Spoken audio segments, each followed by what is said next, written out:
Beneath the surface of history, there are stories that were never meant to be told, stories that challenge the way we think about power, wealth, and who gets remembered in the pages of the past. Today, we are uncovering one such story, the rise and erasure of a black-owned shipping empire so vast, so influential, and so ahead of its time that it shook the foundations of global trade. Yet, for decades, this empire was deliberately buried, its name almost erased from memory. What you are about to hear is not just history, it is a revelation. When most of us think about shipping during the late 19th and early 20th centuries, images of towering European fleets, powerful American trading houses, and white industrial magnates dominate the narrative. We are told that commerce at this scale was out of reach for those who had been enslaved only a generation earlier. But that is only half the truth. In the shadows of these global giants, black entrepreneurs, navigators, and financiers built a shipping company that defied all odds. It was not a small venture. It was an empire, one that linked the fields of the American South to the bustling ports of the Caribbean and the distant shores of West Africa. This story is more than a business chronicle. It is a tale of ambition, resilience, and the fight for dignity in a world that systematically sought to deny black people access to wealth and independence. Imagine for a moment the courage it took to purchase ships in an era when most ports, shipyards, and unions openly discriminated against black workers. Imagine the vision required to see beyond the barriers and build a fleet capable of moving goods, people, and ideas across oceans. This was not simply about trade. This was about reclaiming power over wealth, power over destiny, and power over the stories told about what black communities could achieve. But here's the catch. While this company rose to incredible heights, it also drew powerful enemies. Rivals spread rumors, governments imposed roadblocks, and colonial authorities worked tirelessly to ensure its collapse. And once it was gone, history turned its back, leaving behind only fragments of records and fading memories in coastal towns. To many, it was as if this empire had never existed, but it did, and its legacy continues to ripple through time. Over the course of this video, we will bring this forgotten story back into the light. We will uncover how Frederick Douglass Patterson and his allies built one of the largest black-owned shipping companies in history, how it thrived for decades, how it was sabotaged, and why it was buried. More importantly, we will explore why this history matters today and what lessons it holds for an age where stories of resilience are more important than ever. Before we dive in, I want to invite you to join us on this journey. If you believe hidden histories like this deserve to be remembered, make sure to like this video, subscribe to our channel, and share it with others who need to hear these stories. Your support allows us to keep uncovering the past that textbooks too often leave out. Now, let us set sail into the forgotten waters of history and rediscover the black-owned shipping empire they never wanted you to know about. The story of this forgotten empire begins with one man, a figure whose name rarely appears in history books, but whose vision helped spark one of the boldest economic undertakings of the early 20th century. His name was Frederick Douglass Patterson, and he was born into a world that tried at every turn to limit what a black man could accomplish. Yet Patterson was not content to live within the narrow boundaries imposed upon him by society. He was the descendant of a family deeply tied to networks of black business in the post-emancipation era. Men and women who understood that the key to true freedom was not only the absence of chains, but also the presence of opportunity, wealth, and control over one's own destiny. Patterson absorbed those lessons, and with them, he began to imagine something that few people of his time would have thought possible. By the closing years of the 19th century, the world was rapidly changing. The United States was flexing its industrial muscle. The Caribbean was reshaping itself in the aftermath of slavery, and Africa was being carved into colonies by European powers. Shipping was the lifeline of this global transformation, the arteries through which goods, wealth, and influence moved. Whoever controlled the ships controlled the flow of resources. In many, the future itself. For black communities who had endured centuries of exploitation, the shipping industry represented both a barrier and a dream. It was an arena tightly guarded by white-owned corporations, backed by banks and governments, and structured to keep black entrepreneurs on the margins. Patterson saw this reality not as a reason to retreat, but as a challenge to overcome. He began modestly, quietly attending auctions where aging cargo vessels were sold at low prices, ships that larger companies dismissed as too worn to be profitable. To most, these rusting hulls were scraps of an industry moving toward modern steam technology. But to Patterson they were opportunities, the beginnings of a fleet that could be repurposed and reborn. With each purchase, he pieced together the foundation of a company that would stand against the monopolies of his day. He was not entirely alone in this endeavor. In port cities like New Orleans, Charleston, and Kingston, there were groups of black dockworkers, sailors, and small entrepreneurs pooling their savings and resources, desperate to free themselves from dependency on white-owned shipping lines. Patterson connected with these circles, recognizing that collective ambition was stronger than individual struggle. What set Patterson apart was his vision. He did not simply want to own a ship or two for local trade. He imagined a fleet that could stretch across oceans, one that could link the cotton fields and sugar plantations of black farmers in the American South with the bustling markets of the Caribbean, and extend even further to the coastlines of West Africa. Such a network would not only create economic opportunities, but also forge cultural and political connections across the African diaspora. His thinking aligned with the ideals of the Pan-African movement that was beginning to gain traction, a philosophy that emphasized self-reliance, solidarity, and global cooperation among people of African descent. Patterson believed that commerce itself could be a form of liberation, that by controlling ships and trade routes, black communities could loosen the grip of discriminatory systems that kept them economically dependent. By the early years of the 20th century, Patterson's quiet ambition began to take shape. He organized his company carefully, often using a web of corporate aliases to avoid drawing unwanted attention from competitors and government agencies who were quick to crush black ventures that grew too bold. Under this protective cover, his enterprise expanded steadily. By 1910, his shipping line had begun to operate as a recognizable fleet, though its true scale remained hidden behind layers of business names and partnerships. His vessels carried goods that represented the lifeblood of black economies: cotton, tobacco, and sugar grown on black-owned farms and processed in black-owned mills. These products were loaded onto his ships, sailed across the Caribbean Sea, and exchanged for coffee, rum, bananas, and other tropical commodities that flowed back into American markets. Even more remarkable was Patterson's determination to reach across the Atlantic. He forged agreements with African merchants along the Gold Coast, modern-day Ghana, establishing one of the earliest sustained trade connections between African-American businessmen and African exporters. In a time when Africa was treated primarily as a source of raw materials for European industries, Patterson's company represented something profoundly different: a direct partnership between people of African heritage, bypassing the colonial middlemen who profited from keeping them apart. These routes were not merely commercial, they carried with them a sense of pride and defiance, proof that global trade did not have to be dictated solely by European and American empires. The scale of Patterson's achievement becomes even clearer when we place it against the backdrop of his time. Black sailors were often relegated to the lowest positions on ships, their opportunities capped by racial hierarchies enforced in ports and shipyards. To rise from that environment and become the owner of a growing fleet was extraordinary.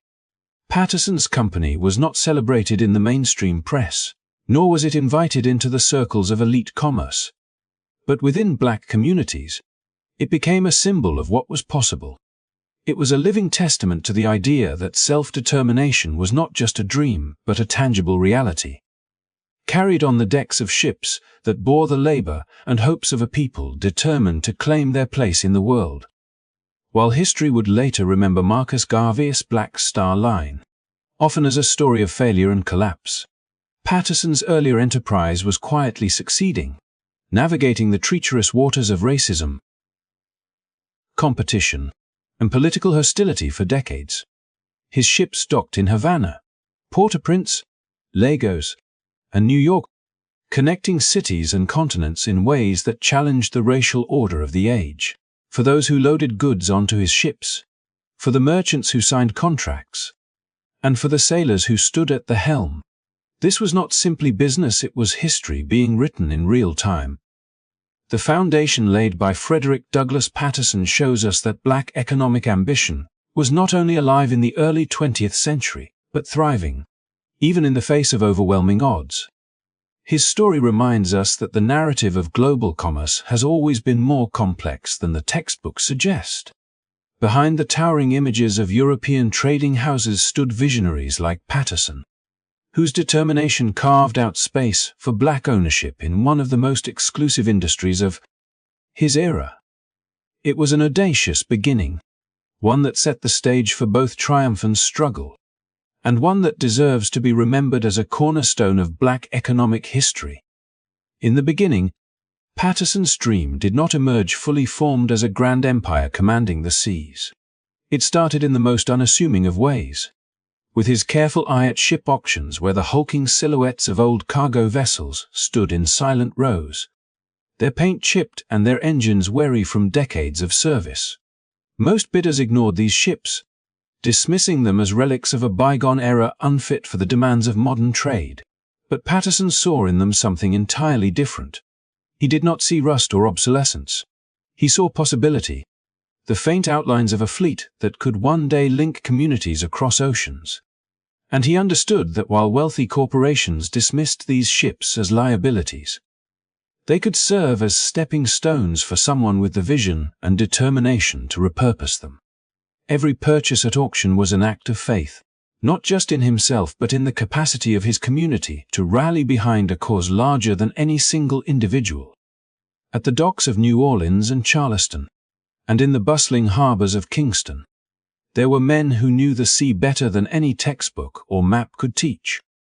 These were black dockworkers who had spent their lives laboring under the heavy shadow of racial exclusion. Men who loaded and unloaded cargo from sunrise to dusk, yet were rarely trusted to command or to own what they kept afloat with their labor. They recognized in Patterson not just an entrepreneur, but a man who believed in their skills and dignity, someone willing to open a door long held shut.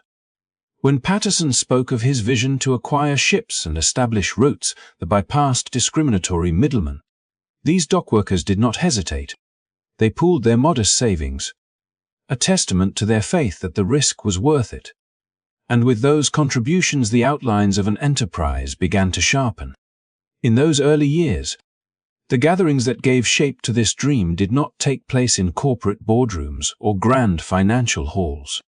They unfolded in crowded back rooms of cafes near the ports, in church basements where community members whispered plans late into the night, and on the decks of aging ships as sailors imagined a different future. Patterson understood that the foundation of his company would not be built on the largest of banks or institutions, many of which had histories tied to the slave trade and had no intention of supporting black ventures. Instead, it was built on trust, solidarity, and the shared conviction that economic independence could be wrested from a system designed to deny it. Every vessel Patterson purchased carried with it not just cargo but symbolism. When an old cargo ship was pulled from auction under his name, it was more than a transaction. It was a declaration that ownership could change hands, that a black entrepreneur could carve his initials into the maritime world. Dockworkers who once handled goods for white-owned companies now loaded those same goods onto ships owned by a man who looked like them, and in that shift, a sense of pride blossomed. Sailors who had been denied promotions because of the color of their skin, found themselves navigating routes as trusted members of a new fleet. And their children listened to their stories with wide eyes, knowing that their fathers were part of something unprecedented. Patterson's strategy was both practical and ingenious. By buying ships considered outdated, he avoided the prohibitive costs of newer vessels and instead invested in refurbishing and maintaining them with the skilled hands of black mechanics and shipwrights who had long been relegated to the sidelines. In this way, he not only expanded his fleet but also created jobs and training opportunities within the community, ensuring that his vision was not only about commerce but about empowerment. The ships, once dismissed as unworthy, became floating classrooms where new generations of black seafarers learned the trade, honing their skills in navigation, mechanics, and leadership. The routes these ships sailed soon became arteries of connection between places bound together by history, yet often divided by circumstance. From ports in the American South, they carried cotton and tobacco cultivated on black-owned farms, products often undervalued when sold through white-owned channels. Instead of submitting to exploitation, Patterson's company shipped them directly to markets in the Caribbean, where they were exchanged for coffee, rum, sugar, and tropical fruits, commodities that could then be brought back and sold at fairer prices. This circulation of goods was more than economic. It was a form of resistance, proof that black farmers and entrepreneurs could sustain themselves without constant reliance on those who sought to undercut them. Even more daring was Patterson's decision to extend these routes beyond the Caribbean to the African continent itself. On the shores of the Gold Coast, now modern-day Ghana, African merchants welcomed these ships, recognizing in them a chance to build direct ties with African Americans who shared a common heritage. These exchanges were more than transactions of rum, coffee, or textiles. They were exchanges of identity, affirmations that the Atlantic Ocean, once a site of trauma and forced separation, could also become a bridge of solidarity and renewal. For the sailors who disembarked in West African ports, the experience was transformative. They walked streets where their ancestors had once been torn from, and in their return they carried not only goods but stories of reconnection that spread throughout their communities back home. The brilliance of Patterson's approach was not just in the ships themselves, but in the way he wove together a network of people whose lives had been fractured by systems of exclusion. Every dockworker who contributed his wages, every sailor who risked leaving behind the only employment he had known, every farmer who entrusted his harvest to Patterson's fleet, they were all stakeholders in a venture that defied the logic of its time. This collective ownership, though informal, gave the company a resilience that could not be measured solely in profit margins. It was a venture built on the radical idea that black people could chart their own economic destiny, even when the world insisted otherwise. As the fleet grew, whispers began to circulate in the communities it touched. Elders spoke of ships captained by black men, docking in harbors once reserved for the vessels of white magnates. Children pointed with excitement when those ships sailed past the horizon, knowing they carried the labor of their parents and the hopes of their future. Patterson himself remained cautious, often cloaking his company under layers of corporate aliases to avoid drawing too much attention from competitors who would gladly sabotage his progress. But among those who knew the truth, there was a quiet pride, a recognition that history was being made not in the grand halls of power, but in the hum of shipyards and the crash of waves against the hulls of ships once deemed worthless. In time, what began with the purchase of tired old cargo ships at auctions became the foundation of a formidable enterprise, one that grew far beyond what even its founder might have first imagined. It was proof that ingenuity and community could breathe new life into forgotten vessels, that from the rust of discarded ships could rise a fleet that carried not only goods but the spirit of resilience and defiance. Patterson's early choices revealed a lesson as enduring as the sea itself, that even in a world designed to keep them out, black entrepreneurs, workers, and dreamers could seize the tools of power and transform them into instruments of liberation. His vision was to create a fleet linking black farmers in the American South with Caribbean and African markets. A dream that went far beyond the simple exchange of goods and profits. It was a vision of connection, dignity, and power at a time when many black communities in the United States faced systemic barriers that cut them off from fair opportunities. Patterson saw in the scattered fields of the South a network of hard-working farmers who were producing cotton, tobacco, rice, and other staples, yet who remained vulnerable to exploitation by middlemen, white-owned shipping companies, and discriminatory banking systems. By building his own fleet of ships, he imagined a direct link where their produce would not only find new markets overseas, but also carry with them the story of resilience, enterprise, and determination. To him, these ships were not just cargo vessels, they were symbols of liberation, of standing tall in the world economy on their own terms.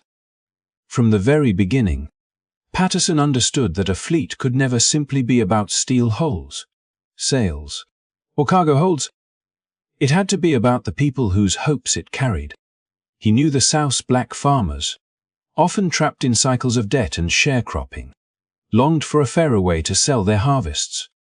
Each bale of cotton or basket of tobacco represented not only hours of labor under the burning sun, but also the dreams of families striving for independence. Patterson's plan meant those crops could bypass exploitative buyers and reach markets in Kingston, Havana, Lagos, and beyond, where they would be traded fairly and with dignity. This was not merely commerce, it was an act of restoration, bringing together communities across the Atlantic who had long been separated by the scars of history. What made his vision even more striking was how it reimagined trade itself. Instead of being dictated by outsiders, black farmers and entrepreneurs could define their own terms.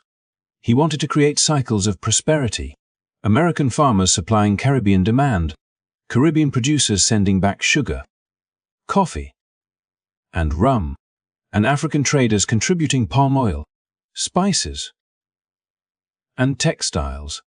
These exchanges would form a web of solidarity, knitting together a global black economy that no longer had to rely on the approval or mediation of those who sought to control it.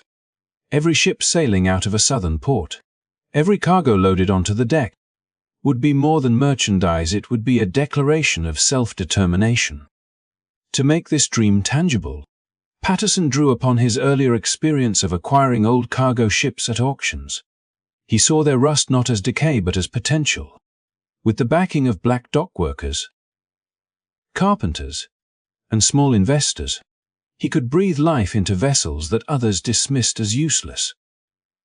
The ships, repaired and repainted, became floating testaments to a community's ability to pool resources and turn neglect into opportunity. Each launch sent ripples of excitement. For it was not just about another vessel added to the fleet, it was about proving, again and again, that collective will could transform limitations into power.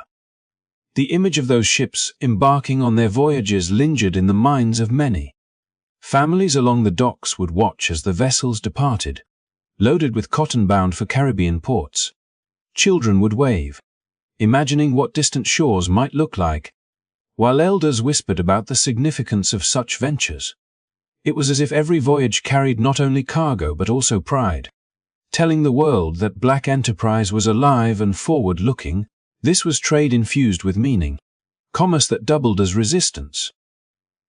Of course, the undertaking was not without challenges.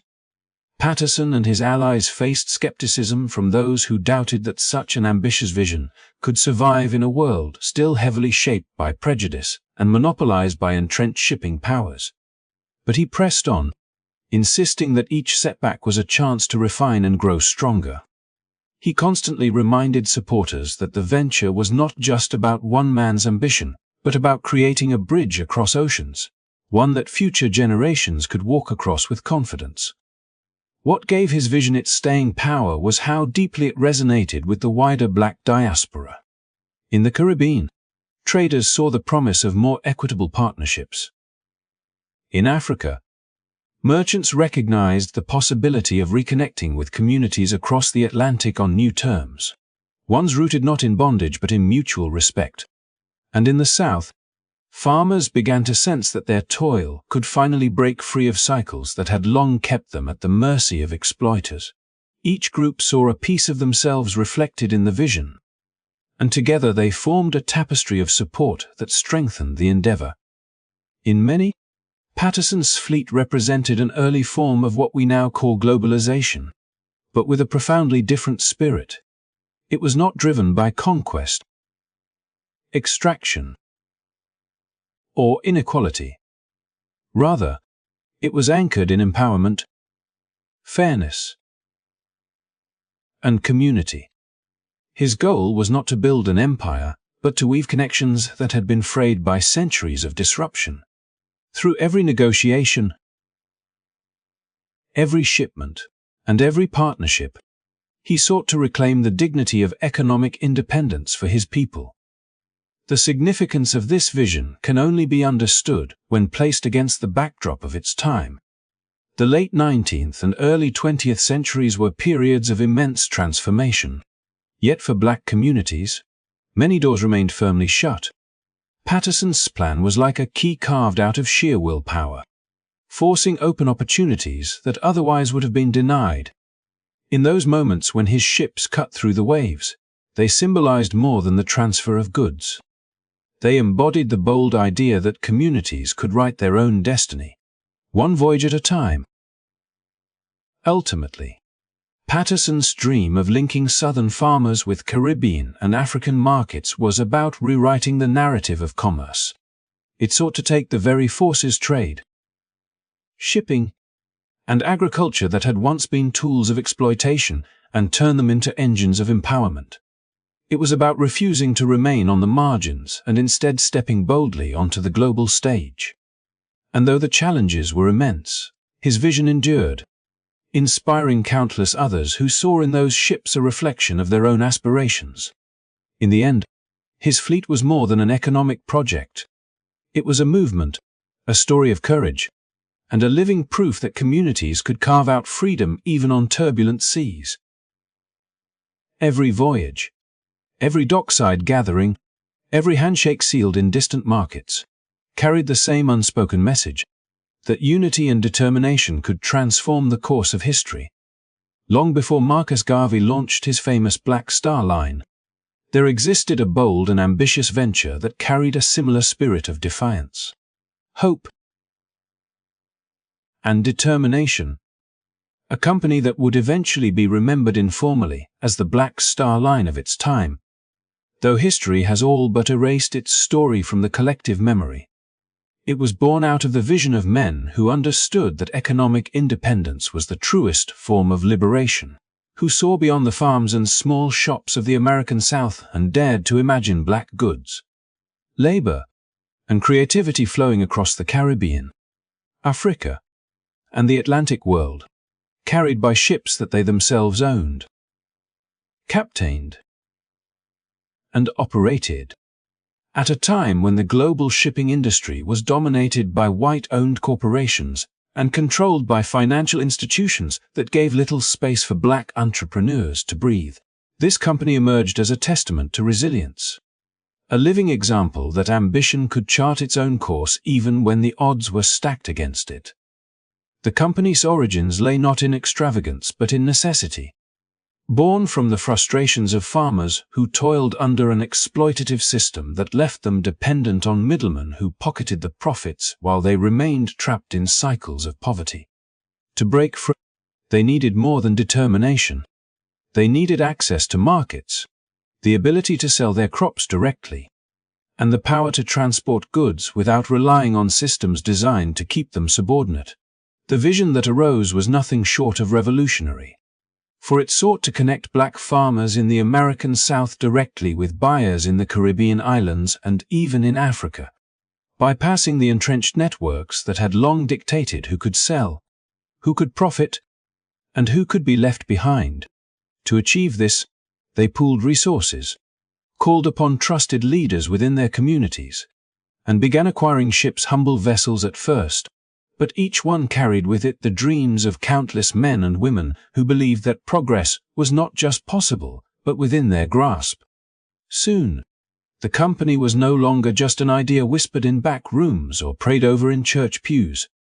It became a living enterprise, its ships docking in ports where black merchants and farmers shook hands, exchanged goods, and tasted for the first time the possibility of true economic independence. Though the company was small compared to the massive fleets of European or American corporations, it carried an outsized symbolic weight, representing a shift in what black communities believed was possible. Each voyage was more than a commercial transaction.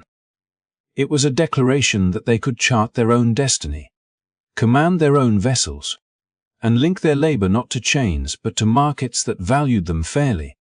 This was why it came to be known, informally, as the Black Star Line before Marcus Garvey ever brought that name into the public imagination, because in its spirit, mission, and defiance, it bore the same star of hope, lighting a path across the waters. What made this company remarkable was not only its existence, but the fact that it managed to survive in an environment where everything seemed to conspire against it. Banks refused them credit, competitors tried to undercut them, and newspapers often ignored or dismissed their efforts. Yet they pressed forward with a sense of duty that went beyond personal profit. This was not about enriching a few individuals but about uplifting entire communities, creating opportunities for farmers, laborers, and small merchants who would otherwise remain invisible in the grand machinery of global trade. The company's leaders were not naive. They knew the risks. They knew how fragile their position was, and yet they persisted because they believed that even if their enterprise did not last, it would plant a seed that others could water and nurture in the future. In many, they were right, because though this early black-owned shipping company would eventually be overshadowed and forgotten, its legacy lived on in the imaginations of those who came after. Marcus Garvey's Black Star Line would capture headlines, inspire millions, and stir debates across continents. But it did not emerge from a vacuum. It built upon the courage, ideas, and sacrifices of those who had dared to create their own maritime network years earlier. Those whose names may not be etched in history books, but whose actions paved the way for the very notion that black communities could own ships, direct trade, and command the seas. The fact that this earlier company has been reduced to a footnote, remembered only in fragments, is itself a reflection of how mainstream history often erases narratives that challenge its dominant order. Yet rediscovering it today allows us to understand the full scope of ambition that has always existed within marginalized communities. What this company proved, even in its struggles, was that progress was never given. It had to be seized, claimed, and defended, sometimes in small victories, sometimes in daring leaps across the ocean. Its story reminds us that the path to independence is never linear, that every great movement is built upon the foundations laid by those who came before, often at great cost and with little recognition.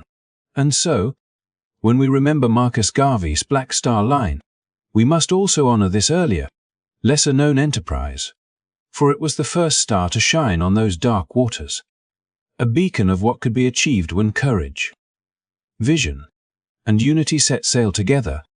It may not have left behind monuments or riches, but it left behind something even more powerful, the undeniable truth that history is not fixed, that it can be rewritten, and that those who dare to dream can carve their own empires, even on the open sea.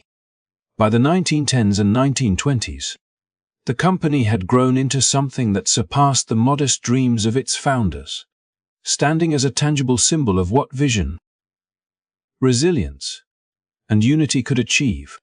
It operated more than a dozen ships, each vessel cutting through the waters with a sense of pride and purpose, carrying with it not just goods and passengers, but also the collective aspirations of people scattered across continents. These ships became lifelines that connected ports in New York, Havana, Port-au-Prince, and Lagos, forming a network that tied together communities in ways that had rarely been possible before. For many, seeing one of these ships arrive at harbor was a moment filled with awe. It was proof that their own people could command the seas, build enterprises of significance, and create a system of trade that recognized their dignity. The offices in those cities were more than just administrative centers. They were living hubs of culture, ambition, and solidarity. In New York, the bustling office stood as a gateway for ideas, plans, and people, operating not only as a business but as a headquarters for a larger mission that was shaping a new identity. Havana, with its vibrant energy and deep historical ties to the Caribbean, became another anchor point, serving as a bridge between North America and the islands that had long been bound to cycles of struggle and resilience. In Port-au-Prince, the office represented more than commerce. It was a declaration of respect to a nation whose history of independence had inspired countless others, a reminder that the first free Black Republic still held symbolic weight. And the presence of the company's office resonated with profound meaning, reaching across the Atlantic to connect with the ancestral homeland that had endured centuries of separation, sending a message that the distance between continents could be bridged not only by memory but also by tangible action.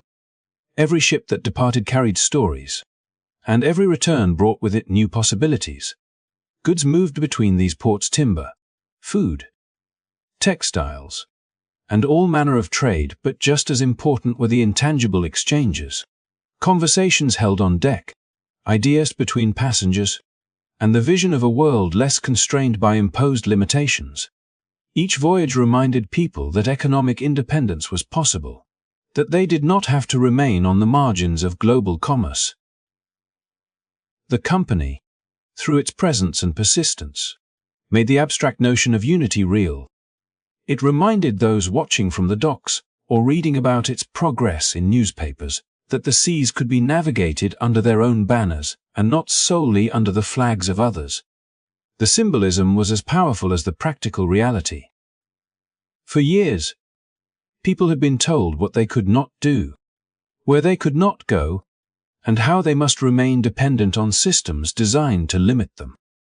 Yet here was an enterprise that rejected that narrative, asserting through its very existence that no barrier was absolute. The fleet, modest when compared to the great empires of the time, nevertheless held a force that was measured not in tonnage or speed alone, but in the hope it carried. Across the Atlantic, the company's offices became meeting points for thinkers, workers, sailors, and entrepreneurs. Ideas of progress and advancement flowed through those spaces, sparking discussions that would later influence larger movements. In New York, the energy was electric, charged by the convergence of different backgrounds and ambitions. In Havana and Port-au-Prince, the offices functioned as outposts of pride and resilience, blending commerce with cultural identity. And the symbolism could not be overstated. It was a reminder that Africa was not forgotten, that it remained central in the vision of global connection. Even the critics who doubted the enterprise could not deny the stir it created. Newspapers covered its voyages, communities debated its significance, and people across the Atlantic world found themselves drawn into its story. The sight of its ships was more than transportation, it was theater, history, and prophecy unfolding before their eyes. Sailors who signed on to work these routes felt part of something larger than themselves, and passengers often described the emotional experience of sailing under a company that represented their own heritage. By operating over a dozen ships and planting its presence in major port cities, the company did not just move goods and people, it moved ideas, it moved hearts, and it redefined what was possible. For every departure, there was anticipation, and for every arrival, there was celebration. The rhythm of its voyages became part of the rhythm of the communities it served. To stand at a port and watch one of these ships pull in was to witness not just the mechanics of trade, but the unfolding of a dream that carried the weight of history and the promise of the future. Though challenges would eventually come, during those years the company stood as a beacon of what collective ambition could achieve. It wove together threads from Harlem to Havana, from Port-au-Prince to Lagos, proving that the seas could serve not as barriers but as bridges. In doing, it offered a narrative of empowerment, one where people could see themselves reflected in the sails and hear their own aspirations in the rhythm of waves breaking against the hull. It was a movement written not only in speeches and newspapers, but in the very motion of ships that crisscrossed the Atlantic, linking worlds long separated, carrying with them the enduring hope of a people determined to chart their own course. In the years following the expansion of black-owned shipping enterprises in the early 20th century, one of the most remarkable aspects of their growth lay not only in the movement of people, but in the flow of goods that these ships carried across the Atlantic. By the 1910s and 1920s, the shipping line had established a strong network of routes and offices in places as diverse as New York, Havana, Port-au-Prince, and Lagos. And with these routes came the opportunity to forge new economic connection between communities separated by oceans but linked by shared history and ambition. The ships became vessels of commerce, carrying products that told stories of resilience and determination. On board, bales of cotton harvested from black-owned farms in the American South traveled alongside sugar and tobacco cultivated under the same determination to build sustainable livelihoods. These goods were not simply commodities.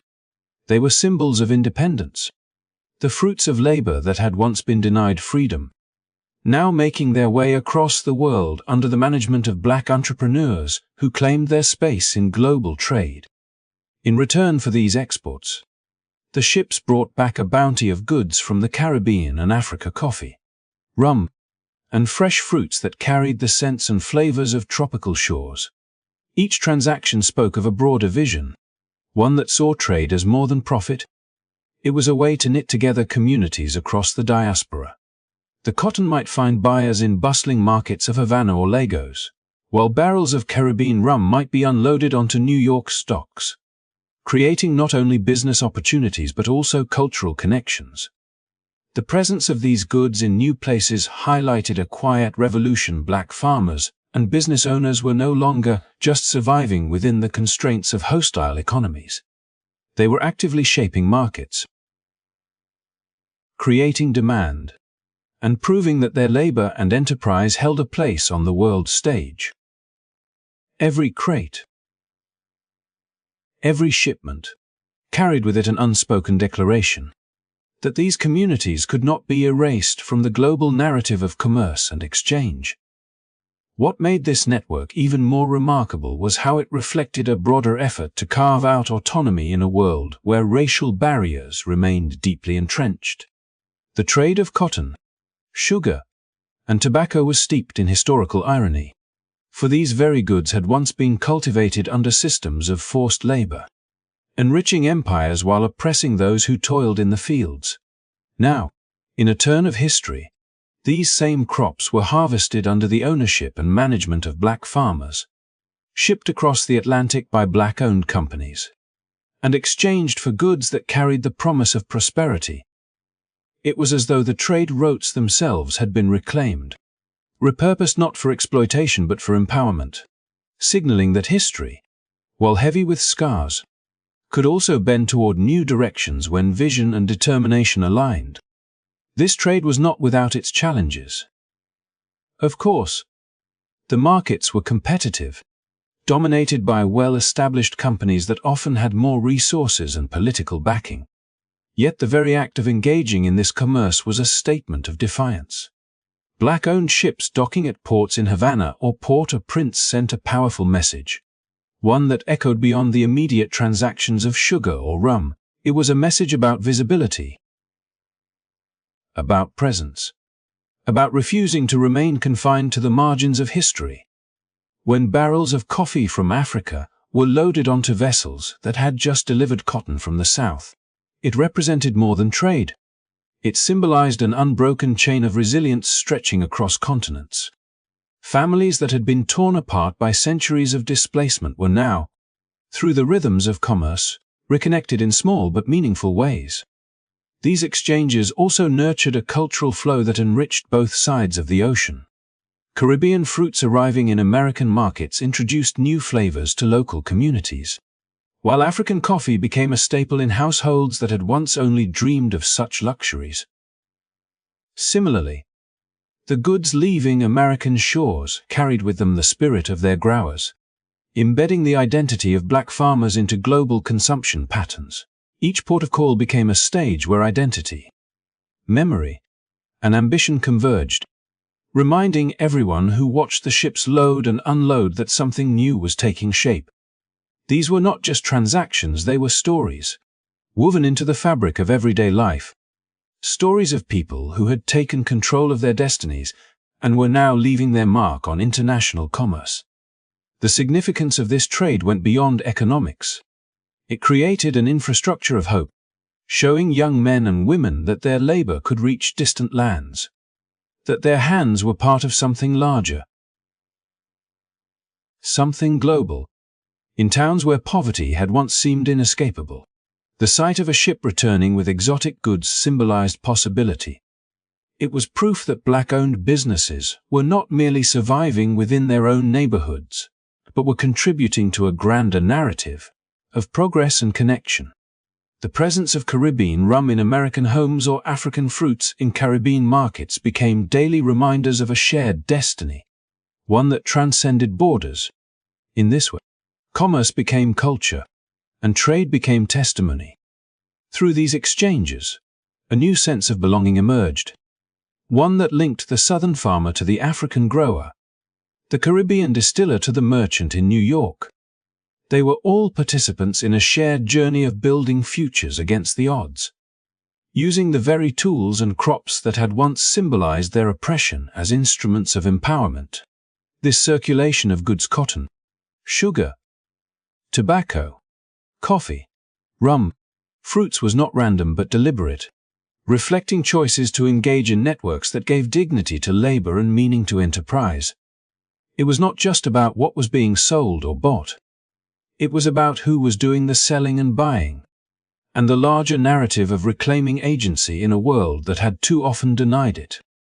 By the time the ships had established steady routes, carrying goods back and forth across the Atlantic, they had become more than businesses. They were symbols of continuity and change, embodying the resilience of communities determined to thrive in the face of adversity.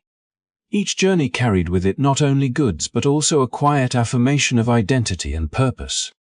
When the ships returned to New York, Havana, Port-au-Prince, or Lagos, they brought back more than just crates and barrels.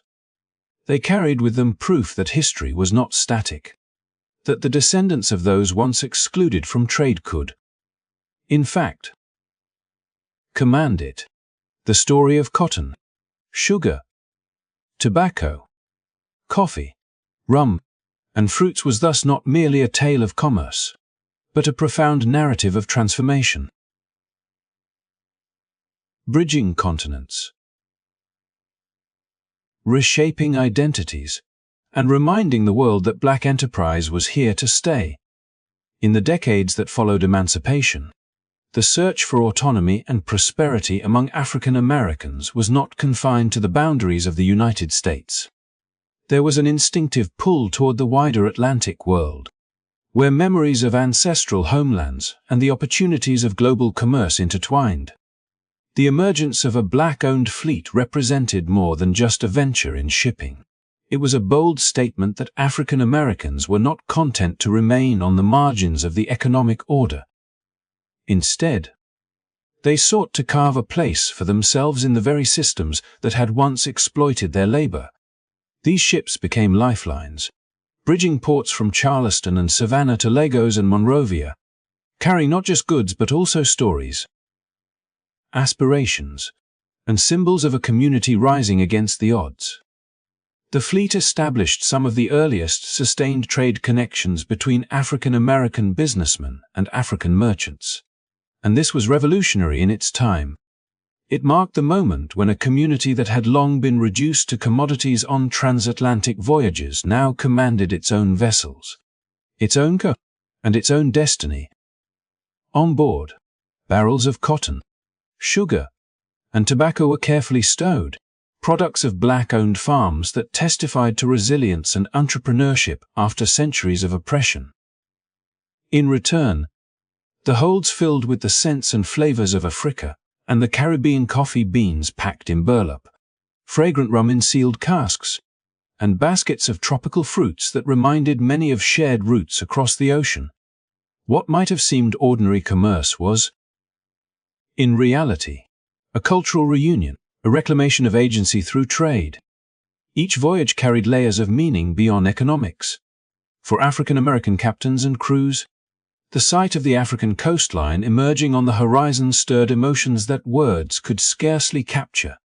Ports like Freetown or Accra were not just destinations. They were mirrors reflecting lost connections and new possibilities. African merchants, too, saw in these black-owned ships a different kind of partnership, one that was built not on subjugation but on mutual recognition. Handshakes over trade deals, conversations exchanged in crowded markets, and shared meals between partners all carried the weight of something larger than commerce. They symbolized a community once scattered by slavery beginning to stitch itself back together. The networks forged by these voyages were not fleeting. They created patterns of exchange that endured, drawing African Americans into global circuits of coffee, textiles, metals, and ideas. For some, this commerce was a first step toward imagining a wider diaspora economy, where wealth and knowledge flowed across the Atlantic not from colonizers to colonies, but among people who shared history and struggle. Letters from merchants in Lagos might find their way to communities in Philadelphia, while African American newspapers proudly reported on successful voyages, celebrating these ships as symbols of progress. At church gatherings and community meetings, news of the fleet stirred conversations about self-reliance, pride, and the possibility of reconnecting with ancestral homelands. Of course, such ventures were not without challenges. Competing against well-established European and American trading companies meant constant battles for market access, fair prices, and political recognition. The risks of storms, piracy, and financial ruin always loomed over the horizon. Yet each departure and arrival testified to resilience. Families would gather on the docks to watch the sails disappear over the waves, their prayers mingling with the cries of seagulls. When the ships returned, laden with goods from across the Atlantic, those same families saw not just cargo but hope embodied in barrels and crates. The significance of these trade routes extended into cultural life as well. Rum and coffee became more than beverages, they were markers of connection, linking households in Boston or New Orleans with plantations in Jamaica and farms in Ghana. Fruits that had once seemed exotic became tokens of kinship, sparking stories told at dinner tables about shared heritage and far-off lands. For African Americans, especially in a period when racism and exclusion sought to diminish their place in the nation, every sip of imported coffee or taste of Caribbean fruit carried an undertone of defiance. These were goods secured not through dependence but through the ingenuity of their own enterprises. The fleet thus reshaped not only economic landscapes but also mental horizons. It challenged prevailing narratives that confined African Americans to the roles of tenant farmers or laborers by placing them squarely within the arena of international trade. It reminded both black communities and the wider world that commerce could be a tool for liberation when it was wielded by hands determined to transform survival into prosperity. The ripple effects reached far, inspiring younger generations to dream beyond local constraints, planting the seeds for later movements of Pan-African thought, and proving that global connection was not the exclusive privilege of empires but a right that could be reclaimed. As the years went by, These voyages came to embody the dual struggle of remembrance and reinvention. They remembered the deep scars left by centuries of forced crossings. Yet they reinvented what crossing the Atlantic could mean. No longer a journey of bondage, it became a voyage of partnership, agency, and possibility. The fleet, humble in size compared to the mighty navies of Europe, carried something far more enduring than firepower. It carried proof that a people once treated as property could now direct the currents of commerce, charting new courses not only on the waters but in history itself. From the moment the company's fleet began to sail with purpose across the Atlantic, there was both admiration and suspicion. For many African American entrepreneurs, the sight of ships bearing their own flag was more than a matter of pride. It was the declaration of a new era in which they would not be confined to the domestic economy, but could instead extend their reach to the shores of West Africa, forging direct relationships with merchants and communities whose histories and futures were tied to theirs in ways both painful and promising. But progress, especially when it challenges established power, rarely unfolds without resistance, and soon the very success of the fleet invited calculated opposition from competitors who saw in this rise a threat to their monopoly. White-owned competitors, long accustomed to controlling both the routes and the narratives of trade, began to rally against the company in ways that were as systematic as they were relentless.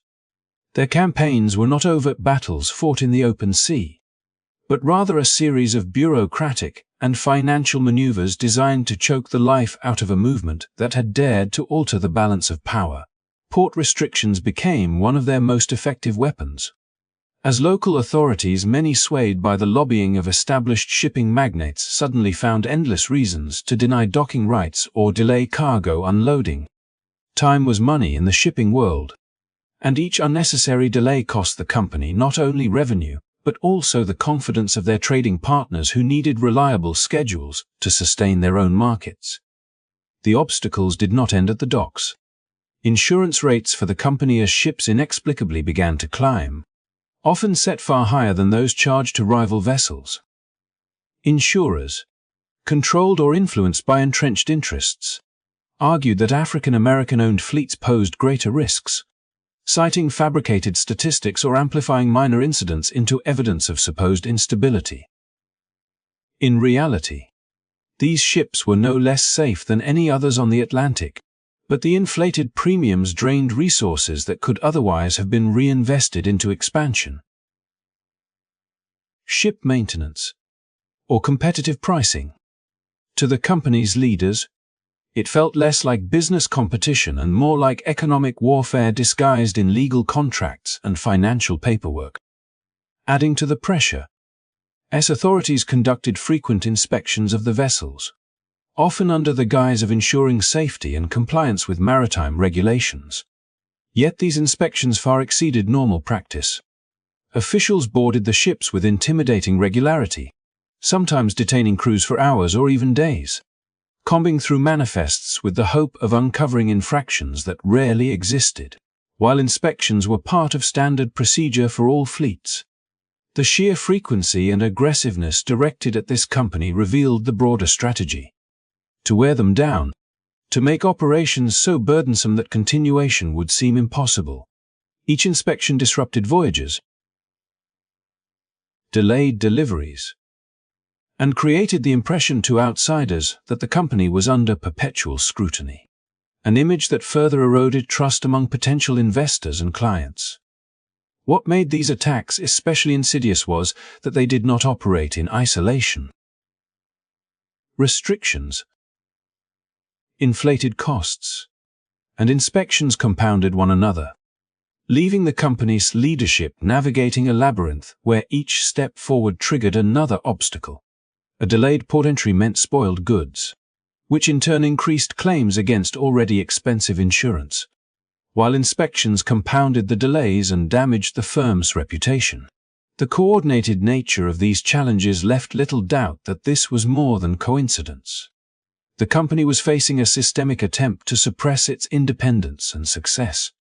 orchestrated by those who feared the precedent it would set if African American entrepreneurs carved out a permanent space in the global economy. Yet within this atmosphere of hostility, the company's resilience became all the more striking. Each time a new barrier arose, its leaders sought ways to adapt, relying on creativity, determination, and the deep relationships they had built with African merchants who valued the sincerity and respect that the fleet brought to negotiations. Unlike competitors who often approached Africa solely as a resource to exploit, the company's representatives treated their counterparts as equals, working to establish trust rather than dominance. This human dimension created loyalty that could not be easily shaken by external pressures, and many African partners continued to prefer dealing with them, even when transactions came at a higher cost due to the obstacles imposed by hostile forces. Still, the relentless campaigns took their toll. Financial strain mounted, morale among crews fluctuated, and the dream of a permanent foothold in transatlantic commerce seemed constantly at risk of collapsing under the weight of manufactured adversity. But even in these struggles, the company's very existence carried meaning beyond profit or loss. Each ship that managed to cross the Atlantic despite port restrictions, each cargo that reached its destination despite inflated insurance costs, each voyage that continued despite intrusive inspections was a declaration that progress could not be so easily erased. The company's story became not only a chronicle of commerce, but also a chapter in the larger struggle for recognition, dignity, and equality in a world determined to deny those things. The campaigns waged against the company revealed the lengths to which established powers would go to preserve control, using the machinery of bureaucracy and finance as weapons in a battle they dared not fight in the open. And yet, despite the hardship, the fleet's perseverance left an indelible mark, proving that the pursuit of independence, though fraught with obstacles, was not in vain. What began as an effort to establish fair trade across the ocean became a testament to courage in the face of systematic opposition, a story of defiance and endurance that resonated far beyond the ports and shipping lanes, into the hearts of those who longed to see justice and equality carried, like cargo, across the waters of history. The fall of the Black Star Line cannot be fully understood without looking beyond the deliberate pressures from white-owned competitors and the constant interventions of U.S. authorities. Its demise was also bound up with global forces that swept across the world during the early decades of the 20th century. Forces so immense that even the most resilient companies struggled to withstand them. The Great Depression, which began in 1929, reshaped international trade, decimated financial markets, and caused an unprecedented contraction in commerce. For a company like the Black Star Line, which was already operating under relentless scrutiny, inflated costs, and unfavorable insurance policies, the Depression became not just another challenge but an insurmountable catastrophe. Ships that once carried passengers and cargo across the Atlantic began to sail with half-filled holds, or sometimes not at all, because global demand for shipping collapsed. Investors who had once believed in Marcus Garvey's vision found their pockets empty, the jobs lost, and their faith tested by economic realities that crushed industries far larger and wealthier than the Black Star Line. The Depression was more than just an economic downturn. It was a seismic event that reshaped entire societies. In the United States, banks failed by the thousands. Unemployment soared to levels never before seen, and consumer spending evaporated. For a shipping company dependent on trade routes, contracts, and steady flows of capital, the collapse of confidence was fatal. Potential customers no longer saw ocean voyages as viable, merchants hesitated to ship goods, and the costs of operation became unbearable. The Black Star Line had already been a bold experiment, driven by the dreams of ordinary black men and women who had scraped together their savings to support a vision of independence and self-reliance. But no amount of pride or determination could compensate for the collapse of a global economy. Even established giants of the shipping industry with decades of experience and immense financial reserves were dragged down by the Depression. How could a young and already embattled company survive in such conditions? Yet, the Depression was not the only external weight crushing the enterprise. Across the Atlantic, in the colonial economies of Africa, British-imposed tariffs further tightened the noose. These tariffs were designed not to encourage local development or fair competition, but to ensure that colonial trade remained firmly in the hands of British shipping lines and merchant companies. African producers, who might have found in the Black Star Line a sympathetic and empowering partner for exporting their goods, were shackled by restrictions that funneled their commerce toward British ports and British-controlled vessels. This deliberate manipulation of trade policy ensured that even when markets existed, they were structurally closed to competitors like the Black Star Line. In effect, colonial tariffs functioned as invisible chains, blocking black enterprise from flourishing on an international scale, reinforcing the economic dominance of empire, and denying the very possibility of economic self-determination. The combination of the Great Depression and colonial policies created a storm that the Black Star Line could not navigate. Each factor magnified the other. The Depression drained resources, weakened investment, and shrank markets. The tariffs redirected whatever commerce remained into channels inaccessible to Garvey's vision. Together, they strangled the company until by 1934, the dream of a black-owned international shipping line had collapsed. The ships that once symbolized hope now stood as reminders of promises broken by forces both external and overwhelming. But while the company itself failed, its significance did not vanish with its bankruptcy. In fact, the story of its collapse speaks to something larger. The systemic barriers placed in front of black ambition and the global structures of power that sought to control where goods, capital, and opportunity could flow. It is tempting to see the end of the Black Star Line as the end of the story, but in truth, it was only a chapter in a broader narrative. The failure of the company, though devastating for those who invested their savings and believed in its promise, also served as a lesson in resilience and in the scale of the obstacles faced. Garvey's vision did not crumble simply because of poor management or missteps, though there were certainly internal challenges. It crumbled under the weight of a world that was stacked against it.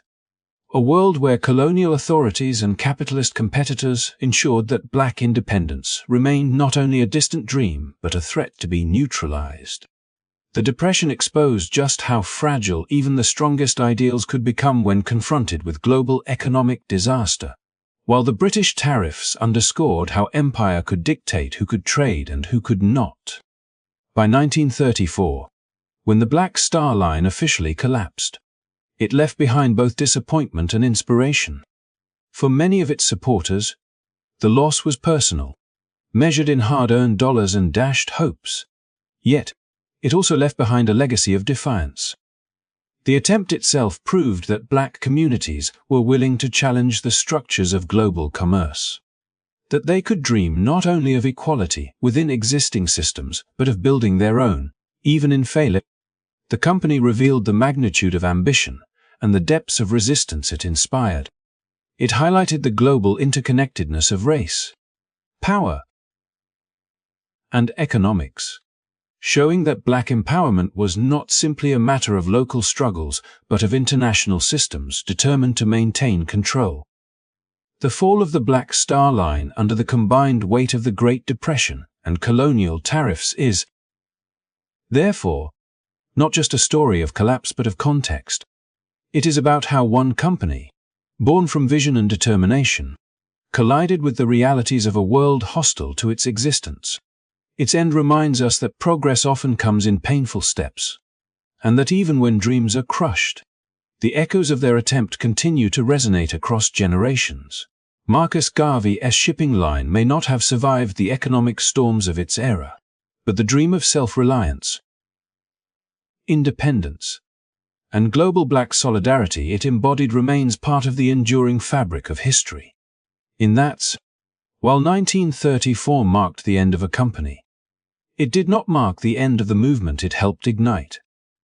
Instead, it became a symbol, one of sacrifice, struggle, and the unyielding belief that one day, the seas themselves could carry not chains and restrictions, but freedom and possibility. In the grand narrative of history, the way stories are told often determines how entire generations understand their past. And in the case of Black enterprise and resilience, certain figures were elevated while others were left in the shadows. Marcus Garvey, with his bold rhetoric and daring vision of the Black Star Line, became a central figure in the conversation about Black economic independence. But his story was often told through the lens of failure, with textbooks painting his efforts as an impractical dream that collapsed under its own weight. Meanwhile, another man, whose accomplishments stood as a testament to perseverance and skill, was quietly overlooked. Robert, but later C. Astor Patterson, for example, demonstrated that Black entrepreneurship could thrive even under the suffocating pressures of systemic racism, yet their victories rarely occupied the spotlight of mainstream education. When the story of Garvey's failed shipping line is placed front and center, it becomes a cautionary tale that reinforces stereotypes about the supposed inevitability of Black failure in business. While Patterson's success as the first African-American automobile manufacturer, an achievement that stood shoulder to shoulder with the giants of early American industry, was almost entirely ignored. The omission is not simply about neglect. It is about narrative control. By focusing the attention of young minds on Garvey's downfall, the story of Black ambition is framed as one of miscalculation and overreach. Students are left with the impression that even with grand vision, the outcome is bound to be collapse, as though Black-led enterprises were doomed to fail by their very nature.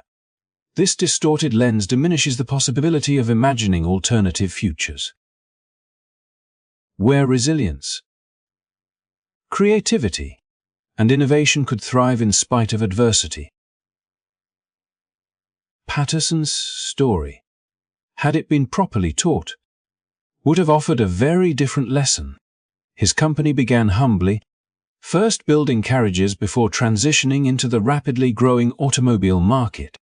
Patterson understood not only craftsmanship but also adaptation, pivoting his business model at a time when the automobile industry itself was transforming the modern world. Such a story should have been held up as an example of ingenuity, determination, and the ability to carve a place in an industry dominated by powerful names like Ford and General Motors. Instead, history's selective spotlight served another purpose. To diminish stories of Black achievement was to maintain the illusion of dependency, to perpetuate the belief that Black progress could only be realized within the structures sanctioned by colonial powers or majority-led institutions. Garvey's dream, though flawed in execution, represented the audacity to reject dependence and envision a future where global trade, shipping, and industry were in the hands of Black people themselves. By recording only the downfall and not the context, nor the lessons learned, the narrative was reduced to a single dimension.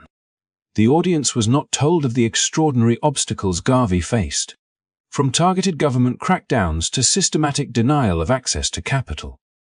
Nor were they taught about the community networks that rallied around him, inspired by his unshakable belief in liberation through economic independence. Instead, they were told that his story ended in ruin, serving as a warning rather than an inspiration. In contrast, Patterson's achievements showed a quieter, more methodical kind of brilliance. His company survived for decades, weathering storms that wiped out other businesses. And yet it was written out of the dominant narrative. Imagine if school children had learned not just of Garvey's dream but also of Patterson's tangible results. How different might their understanding of Black economic history have been? They might have seen that failure was not the defining feature of Black enterprise, but rather a symptom of the immense barriers imposed from outside.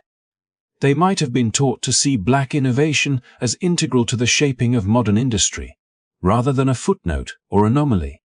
But because history books chose silence over celebration, a whole legacy of empowerment was obscured.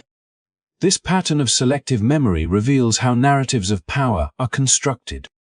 Victories that challenged the status quo were muted, while failures that reinforced dominant beliefs were amplified. The very act of omission was itself a strategy, ensuring that the lessons drawn from history aligned with the continuation of inequality.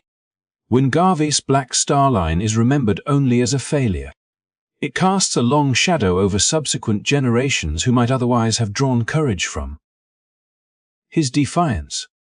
When Patterson's triumphs are buried in obscurity, the message subtly communicated is that even when black entrepreneurs succeed, their victories are not significant enough to merit commemoration. In Boses, the shaping of memory serves the same end, to restrict the imagination of what is possible. Yet, looking back now with fuller knowledge, it is clear that both Garvey and Patterson deserve to be understood in their complexity. Garvey's failure does not erase the power of his vision, nor the inspiration he provided to countless people who yearned for dignity and independence. Patterson's success does not vanish simply because it was ignored. It stands as evidence that black resilience and brilliance were always present, even when unacknowledged. Together, their stories reveal a richer truth that black ambition was never a monolith, that it encompassed both daring visions and pragmatic triumphs, and that the real injustice lies not in their outcomes, but in the way their legacies were manipulated to tell only half the story. By reclaiming these narratives, we begin to see history not as a sequence of warnings but as a reservoir of possibility, reminding us that the past was filled with paths not taken, voices not heard, and victories waiting to be rediscovered. In the end, what remains most powerful about this forgotten black-owned shipping empire is not just the ships it sailed or the routes it pioneered, but the human spirit that carried its legacy forward, even when history attempted to bury it. Despite deliberate erasure, the men and women who kept the company alive through memory and mentorship ensured that its influence did not die with the fading ink of neglected records. The sailors who once stood on the decks of those vessels went on to become teachers, union leaders, and advisors, passing down the skills, the pride, and the determination that would shape a new generation of black seafarers and labor organizers. They taught navigation, mechanics, and discipline, but more importantly, they taught resilience and vision. As African nations gained independence in the mid-20th century, some of these former sailors were called upon to advise fledgling governments on how to manage maritime trade, build shipping fleets, and secure their place in global commerce. In many, the spirit of this company extended beyond the Atlantic and found new life in the policies of nations determined to write their own stories. The sailors, scattered across ports and harbors, became living vessels of history, carrying the memory of a time when a black-owned enterprise had dared to challenge the tides of inequality and claim space on the world's oceans. And yet, mainstream history books often prefer the story of failure, pointing to Garvey's Black Star Line as a lesson in overreaching ambition, while leaving out the quieter but enduring success of Patterson's vision. By doing, they shaped the narrative of what black people could or could not achieve in the economic and industrial realms. But the truth, as we have uncovered here, tells a very different story, a story of persistence, of innovation, and of legacy. It shows us that history is never as simple as the version handed down through textbooks, and that buried within the margins are voices and victories waiting to be rediscovered. What makes this story so inspiring is not only its defiance of erasure, but also its relevance today, in a world still grappling with questions of representation, ownership, and equity. The memory of a black-owned shipping empire speaks directly to the possibilities of self-determination and the importance of preserving history in all its dimensions. The sailors' work, their influence in unions, and their role in advising independent African nations remind us that impact is not always measured in headlines or grand monuments. Sometimes, it is measured in the generations who carry forward the knowledge and courage to keep sailing, even when the currents are against them. As you reflect on this journey across forgotten waters, think of the countless other stories like this one: stories erased, sidelined, or rewritten to fit a particular narrative. Each one deserves to be remembered, not only for the sake of justice to the past, but for the light they can shed on our present and future. And by sharing these stories, we become part of the effort to ensure that legacies once silenced are given voice again. Thank you for staying with us through this exploration of hidden history. If you found this story meaningful, I invite you to like this video, subscribe to the channel, and share it with others who care about uncovering the truths that history tried to hide. Your support helps us continue bringing forward these powerful narratives, and together we can keep alive the legacies that deserve to be remembered. For now, I wish you peace, reflection, and rest. May the echoes of these stories inspire your dreams tonight. Sleep well, and good night.